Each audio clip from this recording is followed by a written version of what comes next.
واقعہ حضرت خالد بن ولید رضی اللہ عنہ قسط نمبر 22 اپنا اسلامک اسٹوڈیو۔ ناظرین، سپہ سالار ابو عبیدہ کے لیے ہرقل کی اس ذہنی حالت کی اطلاع بڑی قیمتی اور کارآمد تھی۔ حدید اور شارینہ کا اس وقت وہاں پہنچ جانا جب سپہ سالار انطاکیہ پر حملے کا پلان بنا رہے تھے، بظاہر اتفاقیہ بات تھی، لیکن در حقیقت یہ اللہ کی مدد تھی کہ اس نے ان دونوں کو نہایتی موزوں وقت پر ابو عبیدہ کے پاس بھیج دیا تھا۔ ابو عبیدہ نے شارینہ کو یہ پتہ نہ چلنے دیا کہ انہیں اس پر کچھ شک ہے۔ اس کے ساتھ ابو عبیدہ بڑی شفقت سے پیش آئے اور اسے بتایا کہ سالاروں کی اور کچھ مجاہدین کی بیویاں اور بہنیں وغیرہ لشکر کے ساتھ ہیں، اسے ان عورتوں کے ساتھ رہنا پڑے گا۔ اسے یہ بھی بتایا کہ اس کی عزت کا اور ہر ضرورت کا پورا خیال رکھا جائے گا۔ شارینہ کو مستورات کے خیموں میں بھیج دیا گیا اور حدید کو ابو عبیدہ نے اپنے ساتھ ہی رکھا۔ ان اطلاعات کے مطابق سپہ سالار ابو عبیدہ نے انطاکیہ پر حملے کے منصوبے پر نظر ثانی شروع کر دی۔ اس وقت وہ انطاکیہ کے قریب ہی کہیں پڑاؤ ڈالے ہوئے تھے۔ سپہ سالار نے سالاروں کو بتایا کہ کل صبح انطاکیہ کی طرف پیش قدمی ہوگی۔ ناظرین، شب و روز گزرتے چلے جا رہے تھے اور ہرقل کی بے چینی بڑھتی چلی جا رہی تھی۔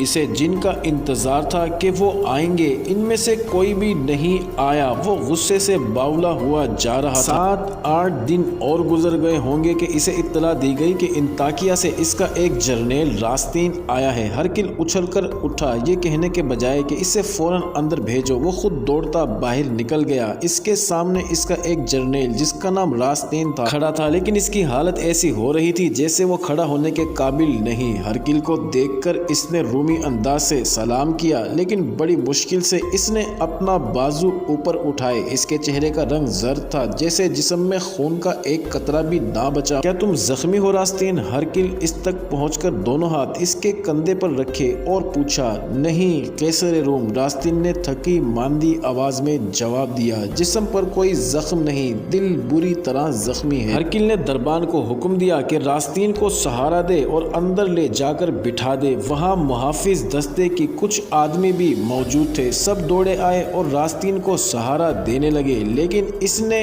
ان کے ہاتھ جھٹک ڈالے اور ہرقل کے کمرے کی طرف چل پڑا۔ وہ یوں چل رہا تھا جیسے اس کے ٹخنوں کے ساتھ وزن بندھا ہوا۔ وہ سر جھکائے قدم گھسیٹتا کمرے میں گیا اور گرنے کے انداز سے بیٹھ گیا۔ ہرقل نے سب سے پہلے شراب پیش کی اور پھر دربان کو بلا کر کہا کہ کھانے کے لیے کچھ لے آئے۔ ہرقل اسے چپ چاپ دیکھ رہا تھا، جیسے اس سے کچھ پوچھنے سے ڈر رہا ہو۔ یہ تو اس نے محسوس کر لیا تھا کہ راستین کوئی اچھی خبر نہیں لایا۔ قیصر روم، راستین نے شراب کے چند گھونٹ پی کر کہا، انطاکیہ ہاتھ سے نکل گیا ہے۔ ہرقل کا رد عمل یہ تھا کہ وہ منہ کھولے۔ کچھ دیر راستین کے منہ کو دیکھتا رہا، بیشتر اس کے کہ آپ اس شکست کی ذمہ داری مجھ پر یا میرے ساتھی جرنیلوں پر عائد کریں۔ میری پوری بات سن لیں، راستین نے کہا۔ میں ان مسلمانوں کی بہادری کا قائل ہو گیا ہوں۔ ان کی تعداد ہماری نسبت بہت ہی تھوڑی تھی اور ہماری فوج اتنی زیادہ تھی کہ میں صحیح گنتی نہیں بتا سکتا، کیونکہ ہر طرف سے ہماری فوج بھاگ کر انطاکیہ آ رہے تھے۔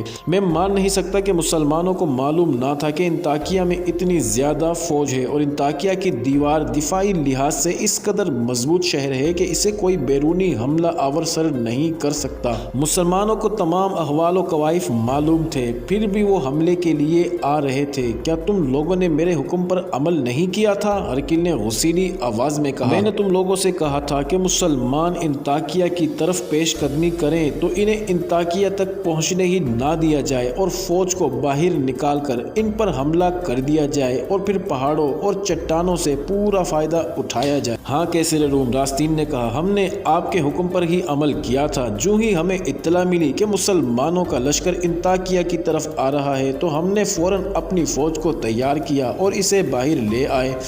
آپ کو معلوم ہے کہ پہاڑوں کے درمیان ایک کشادہ میدان ہے۔ ہم نے اپنی فوج کو جنگی ترتیب میں کر کے اس میدان میں کھڑا کر دیا۔ انطاکیہ کی طرف جانے کے لیے اسی میدان سے گزر کر جاتے، اس کے ارد گرد اونچی نیچی پہاڑیاں ہیں۔ مسلمان جب ہمارے سامنے اس میدان میں آئے تو ہم بہت خوش ہوئے کہ ان کی تعداد اس سے بہت تھوڑی تھی جو ہم سمجھ رہے تھے۔ میرے ساتھی جرنیلوں نے کہا کہ عربی مسلمان جاہل لوگ ہیں، انہیں معلوم ہی نہیں تھا کہ انطاکیہ میں ہم نے کتنی فوج فوج اکٹھا کر رکھی ہے۔ میں ذاتی طور پر انہیں جاہل نہیں سمجھتا تھا، لیکن یہ خوشی ہوئی کہ وہ کسی غلط فہمی کا شکار ہو کر ہمارے سامنے آ گئے ہیں۔ انہیں اسی میدان میں کچل دینا مشکل کام نہیں تھا۔ ہم نے یہ چال چلی کہ درمیان والے دو دستوں کو حملے کا حکم دیا اور ساتھ ہی اپنے دونوں پہلوؤں کے دستوں کو پیغام بھیجا کہ وہ دائیں اور بائیں سے مسلمانوں کے پیچھے چلے جائیں اور انہیں گھیرے میں لے لیں، لیکن مسلمان ہمارے دستوں کا حملہ برداشت نہ کر سکے اور وہ لڑتے لڑتے پیچھے ہی ہٹتے گئے۔ ہم نے ان پر دباؤ اور زیادہ کر دیا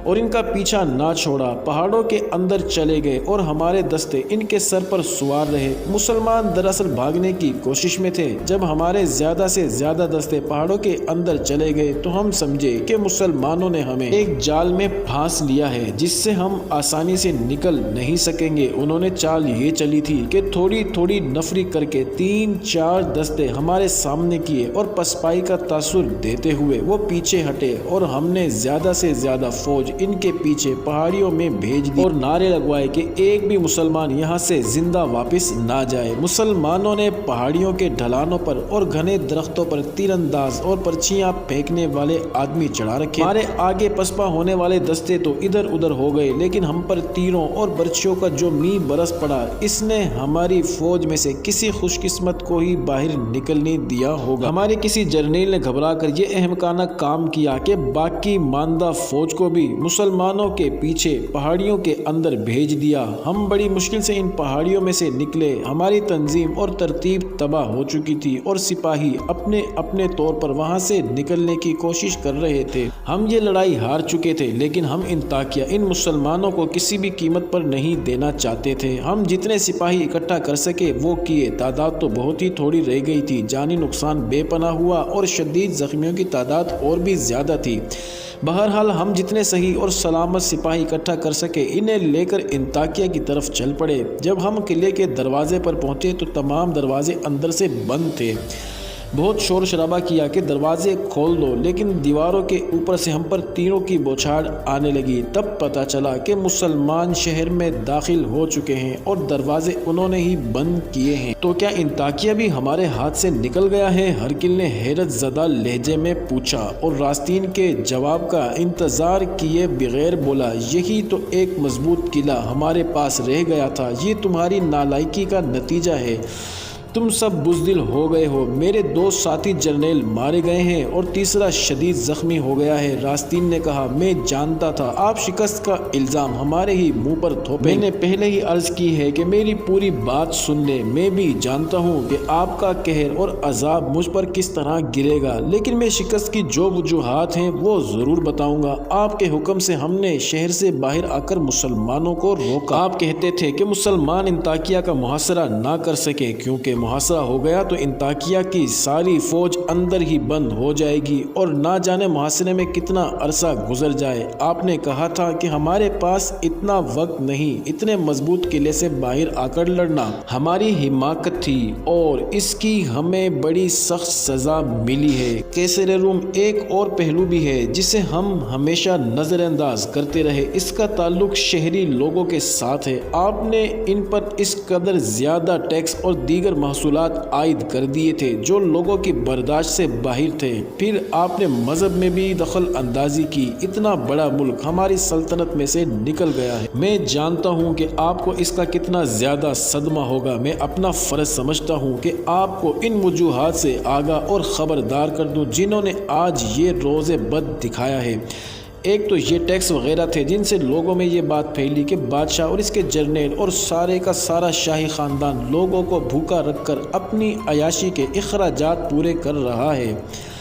یہاں کے مقامی لوگ کہتے ہیں کہ ہمارے ملک کی دولت روم جا رہی ہے۔ اس کے ساتھ ہی میں نے خود دیکھا ہے کہ روم کے جو شہری یہاں بسلسلہ کاروبار یا سرکاری عمال بن کر آئے ہیں وہ اپنے آپ کو یہاں کے لوگوں کے بادشاہ سمجھتے ہیں۔ میں تمہاری بات سمجھ گیا ہوں، ہرقل نے جھنجھلا کر کہا۔ تم یہ کہنا چاہتے ہو کہ تمہیں شہریوں سے کوئی تعاون نہیں ملا، نہ کوئی مدد ملی ہے؟ بات جلدی کرو، لمبی باتوں کا وقت نہیں، ہمیں سوچنا ہے اب کیا ہوگا۔ ہم ہم کیا کریں؟ صرف یہ بات نہیں کہ شہریوں سے ہمیں مدد نہ ملی، راستین نے کہا، شہری ہمارے خلاف اٹھ کھڑے ہوئے تھے۔ اگر ہم محاصرے میں لڑتے تو یہ شہری باغی ہو کر شہر کے دروازے کھول دیتے۔ میں تو شہر کے باہر ہی تھا، اندر جانے کا موقع نہ ملا تو ادھر کا رخ کر لیا۔ میں پورے یقین کے ساتھ کہہ رہا ہوں کہ انطاکیہ کے لوگوں نے مسلمانوں کا استقبال پرتپاک طریقے سے کیا ہوگا، حالانکہ ان میں مسلمان کوئی بھی نہیں، سب ہمارے ہم مذہب ہیں۔ مجھے صرف ایک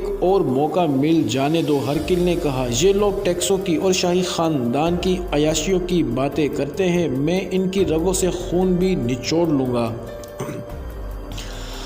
شہنشاہ روم، راستین نے کہا، اگر آپ آج میری رگوں میں سے بھی خون نچوڑ لیں اور مجھے ہڈیوں کا ڈھانچہ بنا کر باہر پھینک دے تو بھی میں وہ بات کہنے سے گریز نہیں کروں گا جو کوئی آدمی اپنے بادشاہ کے منہ پر کہنے کی جرت نہیں کیا کر۔ بادشاہوں کے حضور ان کی تعریفیں کی جاتی ہیں تاکہ وہ خوش رہیں اور انعام و اکرام سے نوازتے رہیں۔ مجھ سے آپ خوش نہ ہوں، ناراض ہو جائیں، لیکن میں آپ کا ایک جرنیل ہوں، آپ نے مجھے بڑی اونچی حیثیت بھی دی ہے اور اجرت بھی دل کھول کر دی ہے۔ میرا فرض ہے سلطنت روم کی حفاظت اور پھیلاؤ، لیکن میں شکست کھا کر آ گیا ہوں۔ میں اس میں اپنی ذاتی بے عزتی سمجھتا ہوں، مجھے آپ کی عظمت بھی عزیز ہے۔ میں نمک حرامی کروں گا اگر میں حقیقت پر پردہ ڈال کر آپ کو خوبصورت تصورات میں الجھا دوں۔ کیا تم اصل بات فوراً نہیں کر سکتے؟ ہرکل نے قہر بھری آواز میں کہا۔ اصل بات سن لے، راستین نے کہا، دشمن کو اس لیے برا نہ کہو کہ وہ دشمن ہے، دشمن نے ہم پر فتح حاصل کی ہے اور اس کی پیش قدمی اور ہماری پسپائی جاری ہے۔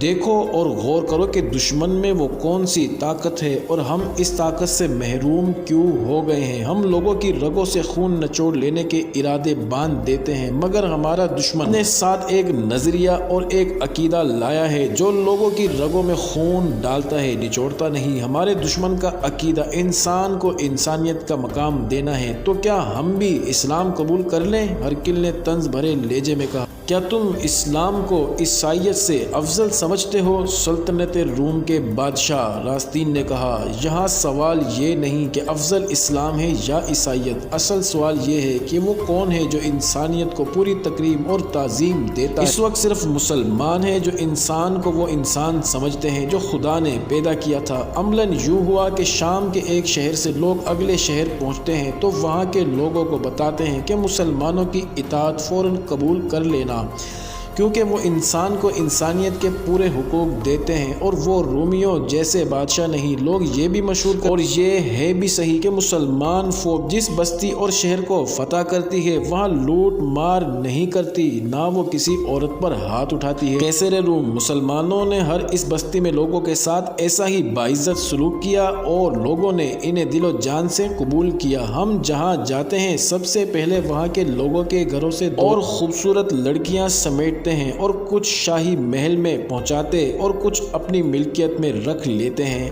انطاکیہ میں میرے مخبر